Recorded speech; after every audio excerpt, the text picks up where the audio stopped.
海鸟和鱼相爱，究竟是一场注定的意外，还是无法触及的命运？我今天要讲的正是飞鸟和鱼的故事，一个注定不能相遇的故事。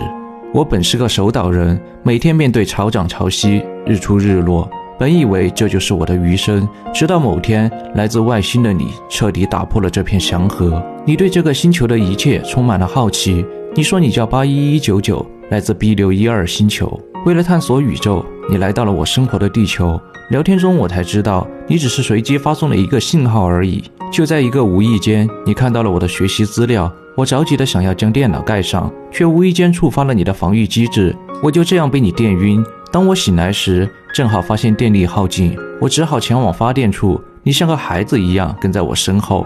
直到再次回到房间中，大海传来了爱丽丝的叫声。她是世上最孤独的金鱼，因为她的歌声频率非常独特，所以无论她发出多少信号，都得不到回应。就像这个大千世界中孤独的人，久久等不到一个回应。你疑惑地看向我，问我是否也会感到孤独。我只是回答，我有爱丽丝。到了第二天我醒来，你正在观看我的学习资料。你说你只是在学习地球知识，我不知道如何向你解释，你却想学着视频上那样和我亲吻。我虽然表面拒绝了你，可内心早已小鹿乱撞。趁着我午休时，你学会了许多生存技能，甚至改善了岛上的发电系统。你第一次开口问起了我的名字，然后替自己取了个新的名字，田螺姑娘。田螺姑娘是个妖怪。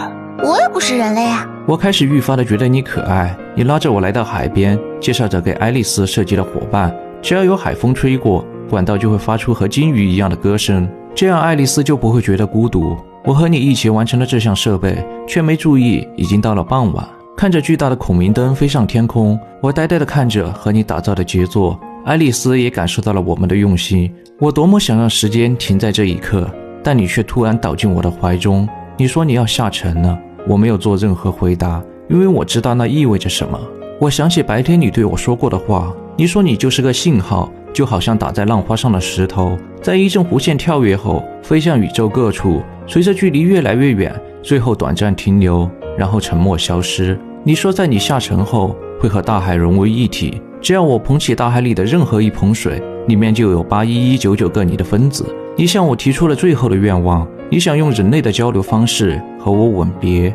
我瞪大了双眼，这一次我没有将你推开。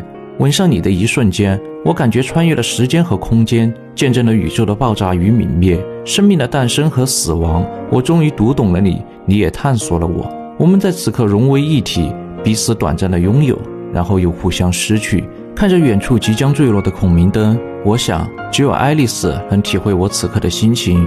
我的生活再也回不到从前，原来我是那只金鱼，于是你化作满天繁星的飞鱼，只为和我短暂相遇。